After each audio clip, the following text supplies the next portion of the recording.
ओम शांति।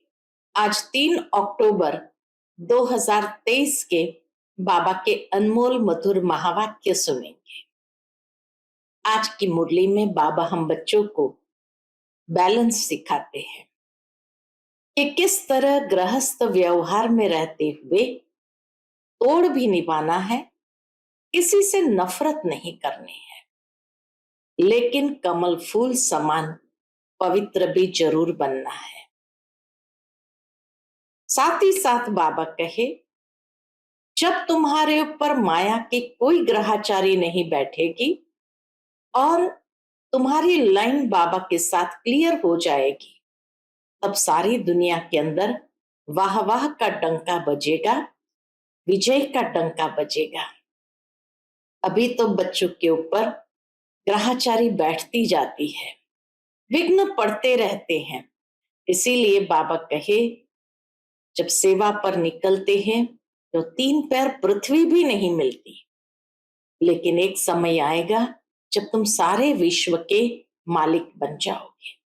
तो सुनते हैं आज के बाबा के अनमोल मधुर महावाक्य। ओम शांति।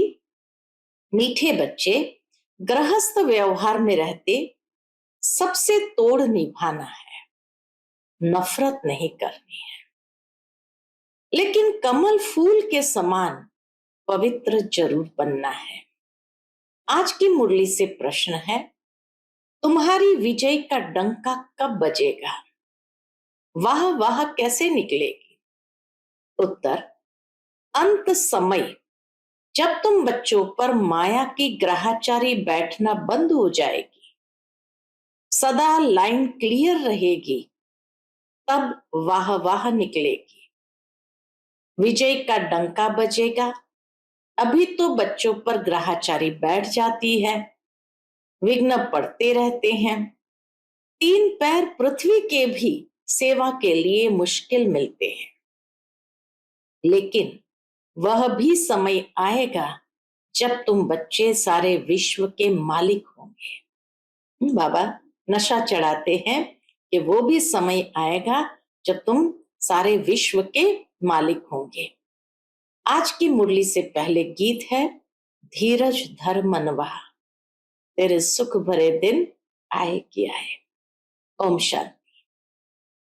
बच्चे नंबरवार पुरुषार्थ अनुसार जानते हैं कि अभी पुराना नाटक पूरा हुआ है, दुख के दिन बाकी कुछ घड़ियां हैं और फिर सदा सुख ही सुख होगा। जब सुख का पता पड़ता है तो समझा जाता है यह दुख धाम है। सुख का पता पड़ा तो उसके कॉन्ट्रास्ट में समझ सकते कि यह कितना दुखधाम है। वास्ट डिफरेंस है।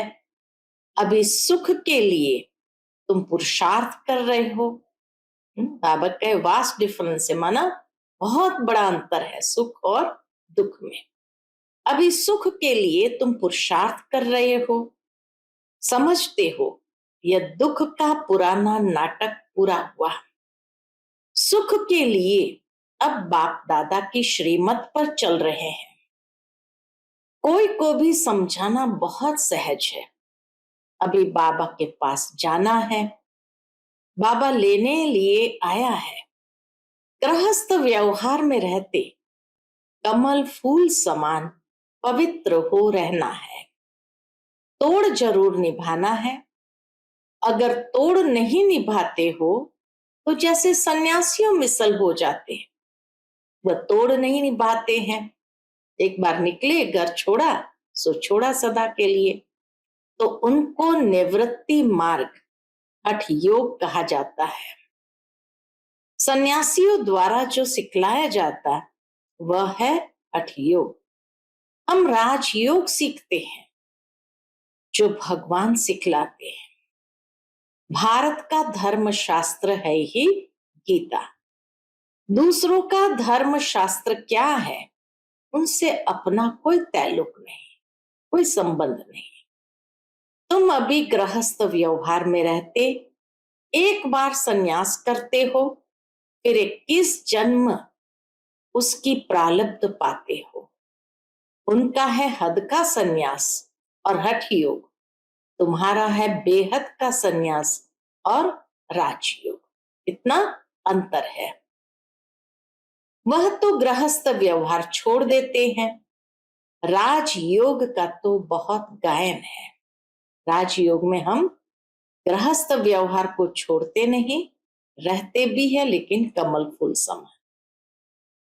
भगवान ने राजयोग सिखलाया तो भगवान जरूर ऊंचते ऊंच को ही कहेंगे। श्री कृष्ण तो भगवान हो न सके, बेहद का बाप है ही पर निराकार। बेहद की बादशाही वही दे सकते हैं। यहाँ गृहस्थ व्यवहार से नफरत नहीं की जाती। बाप कहते हैं ये अंतिम जन्म गृहस्थ व्यवहार में रहते पवित्र बनो। पतित पावन किसी सन्यासी को नहीं कहा जाता। सन्यासी खुद भी गाते हैं, हे पतित पावन आओ, उनको याद करते हैं। वह भी पावन दुनिया चाहते हैं, परंतु ये नहीं जानते कि वह दुनिया ही एक और है, जबकि वह गृहस्थ व्यवहार में ही नहीं है। बाबा कहे जबकि वह गृहस्थ व्यवहार में ही नहीं है तो देवताओं को भी तो नहीं मानेंगे। वह कभी राजयोग सिखला न सके, न बाप कभी हठयोग सिखला सकते, न सन्यासी कभी राजयोग सिखला सकते। ये समझने की बात है। अभी दिल्ली में वर्ल्ड कॉन्फ्रेंस होती है, उनको समझाना है, लिखत में सभी को देना है। वहां तो मतभेद हो जाता है, लिखत में होगा तो सभी समझ जाएंगे इन्हों का उद्देश्य क्या है। बाबा कहे लिखत में होगा तो समझ जाएंगे इन्हों का उद्देश्य क्या है। अभी तुम समझते हो हम है ब्राह्मण कुल के, हम शूद्र कुल के मेंबर कैसे बन सकते हैं, वह विकारी कुल में हम अपने को कैसे रजिस्टर कर सकते हैं, इसलिए ना कर देते। हम है आस्तिक, वह है नास्तिक। वह है ईश्वर को न मानने वाले, हम है ईश्वर से योग रखने वाले। मतभेद हो जाता है, समझाया जाता है।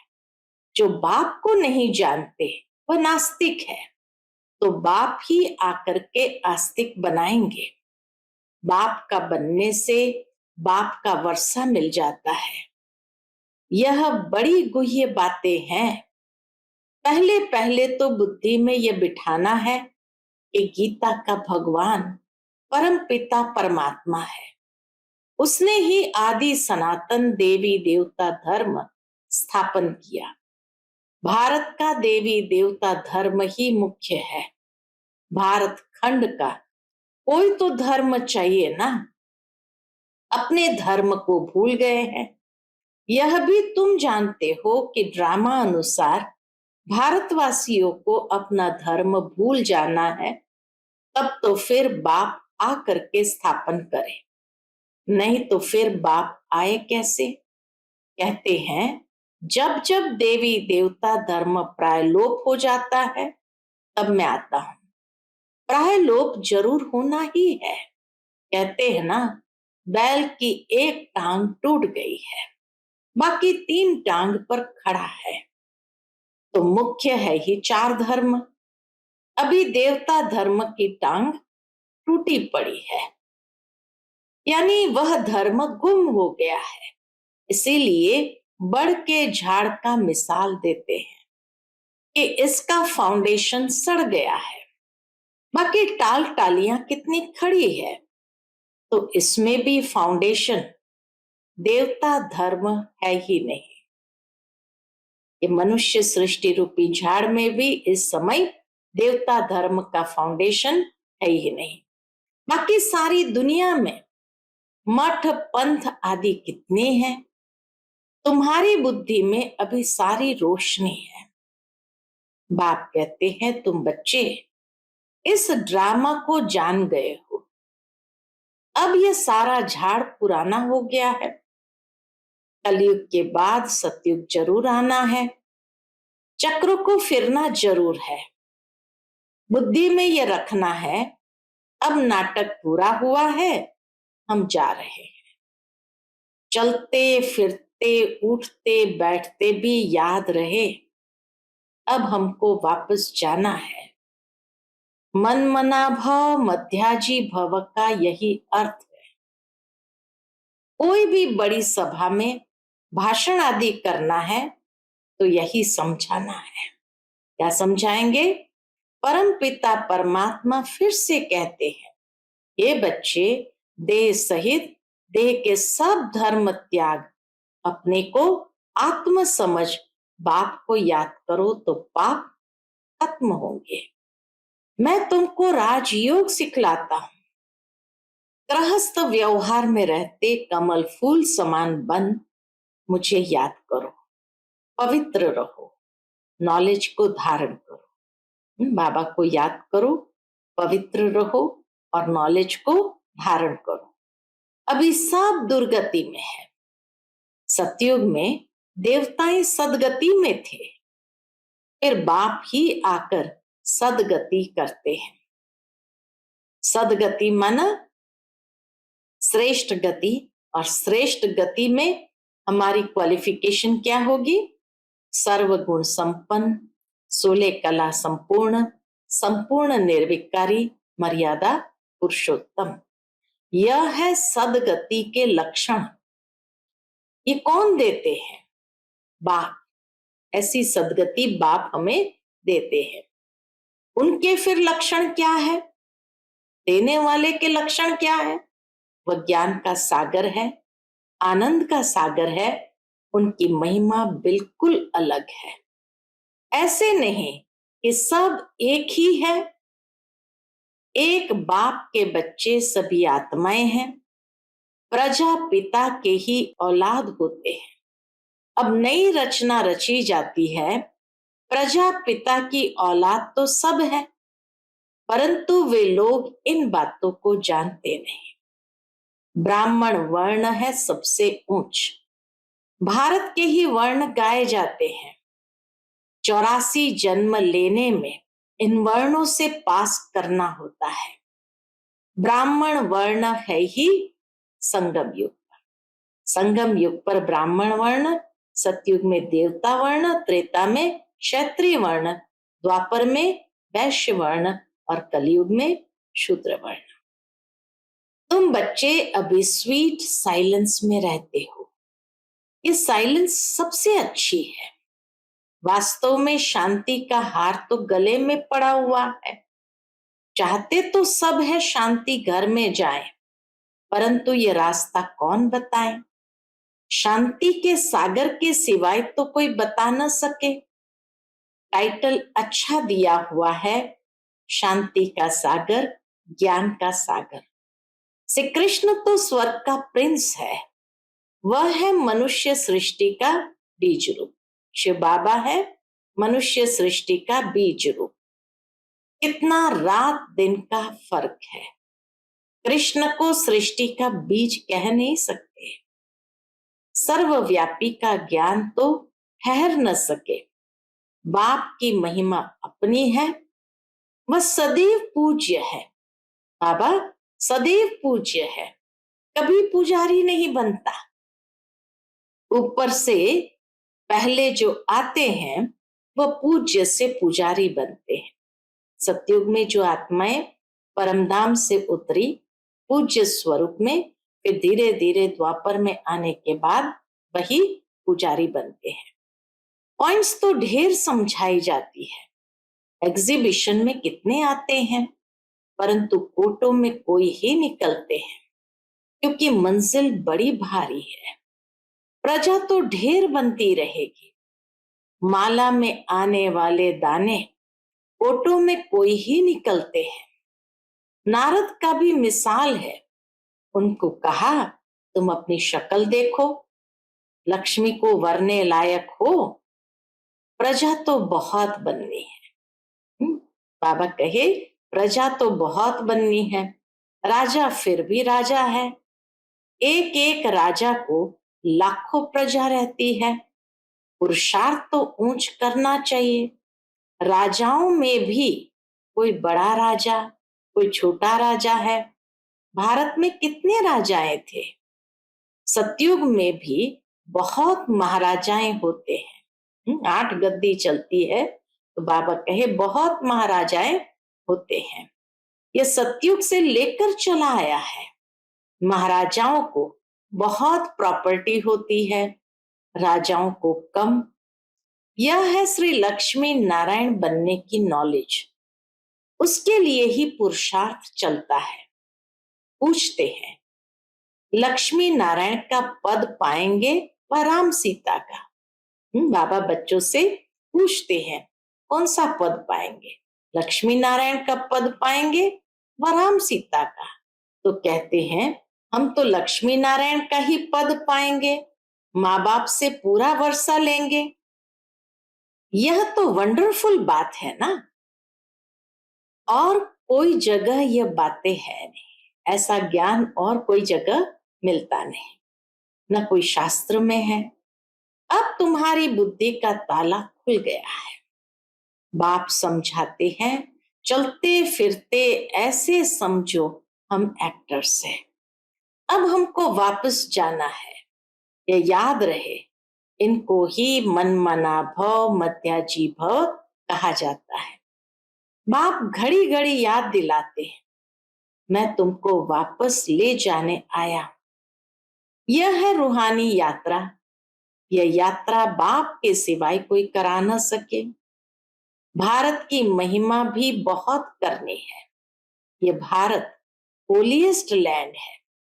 सर्व का दुख हरता और सुख करता, सबका सदगति दाता एक ही बाप है। भारत उनका बर्थ प्लेस है। वह बाप सबका लिबरेटर है। उनका यहाँ भारत में बड़े ते बड़ा तीर्थ स्थान है। भारतवासी भल शिव के मंदिर में जाते हैं, परंतु उनको पता नहीं है। गांधी को जानते हैं, समझते हैं वह बहुत अच्छा था, इसलिए जाकर उन पर फूल आदि चढ़ाते हैं, लाखों खर्च करते हैं। अभी समय है ही उन्हों का राज्य, जो चाहे सो कर सकते हैं। ये तो बाप बैठ गुप्त धर्म की स्थापना करते हैं। यह राज्य ही अलग है। भारत में पहले पहले देवताओं का राज्य था। दिखाते हैं असुरों और देवताओं की लड़ाई लगी, परंतु ऐसी बातें तो है नहीं। कोई स्थूल में असुर और देवताओं की लड़ाई हो ही नहीं सकती। देवताएं तो अहिंसक है। यहाँ तो युद्ध के मैदान में माया पर जीत पाई जाती है। माया पर जीत तो जरूर सर्वशक्तिमान ही पहनाएंगे। बाप ही रावण राज्य से छुड़ाकर राम राज्य की स्थापना करा रहे हैं। बाकी वहां लड़ाई आदि की बात होती नहीं। अभी देखेंगे तो सृष्टि में सर्वशक्तिमान इस समय क्रिश्चियन लोग हैं। वह चाहे तो सब पर जीत पा सकते हैं, परंतु वह विश्व के मालिक बने ये कायदा नहीं। ये सृष्टि का भी कुछ नियम कायदा होता है, तो ये कायदा नहीं कि वह सृष्टि पर विश्व के मालिक बने। इस राज को तुम ही जानते हो। इस समय सर्वशक्तिमान राजधानी क्रिश्चियन की है, नहीं तो उन्हों की संख्या कम होनी चाहिए, क्योंकि लास्ट में आए हैं। परंतु 3 धर्मों में यह धर्म सबसे तीखा है। इस्लामी, बौद्धि और क्रिश्चियन, ये तीनों धर्म में बाबा कहे इस समय वह धर्म तीखा है। सबको हाथ कर बैठे हैं। यह भी ड्रामा बना हुआ है। इनके द्वारा ही फिर हमको राजधानी मिलनी है। कहानी भी है, 2 बिल्ले लड़े, मक्खन बीच में किसको मिला? तीसरे को मिल जाता है। तो वह आपस में लड़ते हैं, मक्खन बीच में भारतवासियों को ही मिलना है। कहानी तो पाई पैसे की है कि 2 बिल्ले लड़े, मक्खन तीसरे को मिला। अर्थ कितना बड़ा है। मनुष्य कितने बेसमझ है। एक्टर होते हुए भी ड्रामा को नहीं जानते, बेसमझ हो पड़े हैं। समझते भी गरीब है। बाबा के पास गरीब बच्चे आते हैं, वही समझते हैं। शाहूकार लोग कुछ भी नहीं समझते। गरीब निवास पतित पावन बाप गाया हुआ है, अब प्रैक्टिकल में पार्ट बजा रहे हैं। बड़ी बड़ी सभाओं में तुमको समझाना है। विवेक कहता है कि धीरे धीरे वाह वाह निकलेगी। लास्ट मूवमेंट में डंका बजना है। अभी तो बच्चों पर ग्रहाचारी बैठती है। लाइन क्लियर नहीं है, विघ्न पड़ते रहते हैं। यह भी ड्रामा अनुसार पढ़ते रहेंगे। जितना पुरुषार्थ करेंगे उतना ऊंच पद पाएंगे। पांडवों को 3 पैर पृथ्वी के नहीं मिलते थे। अभी का ये गायन है, परंतु ये किसको पता नहीं है कि वही फिर प्रैक्टिकल में विश्व के मालिक बने। तुम बच्चे अब जानते हो, इसमें अफसोस नहीं किया जाता। कल्प पहले भी ऐसे हुआ था।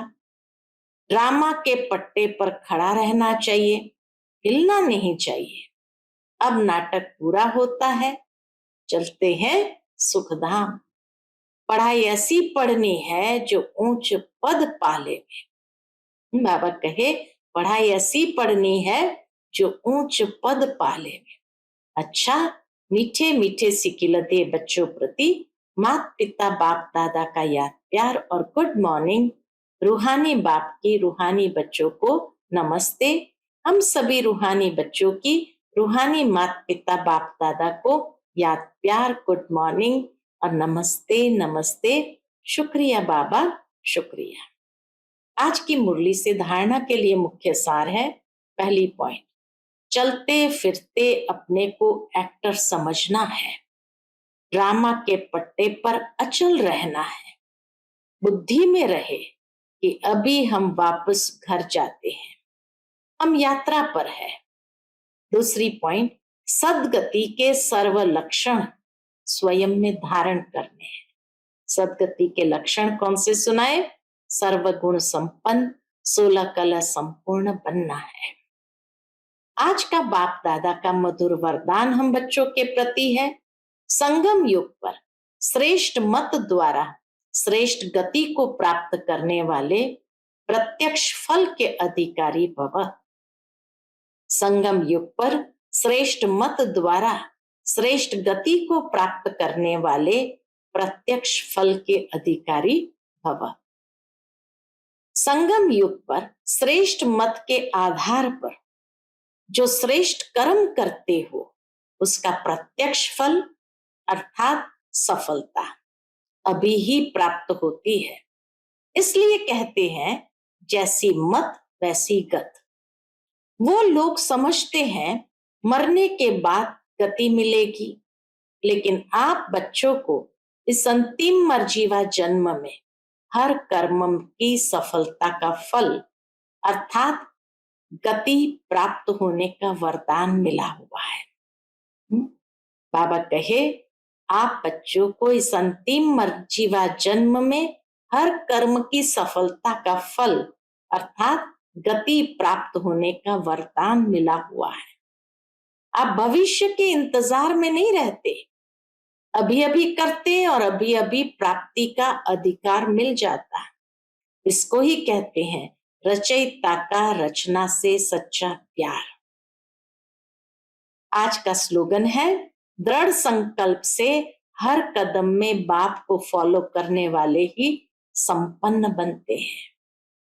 दृढ़ संकल्प से हर कदम में बाप को फॉलो करने वाले ही संपन्न बनते हैं। शांति, Om Shanti. Click here to like, subscribe and press the bell icon to stay updated with our latest videos.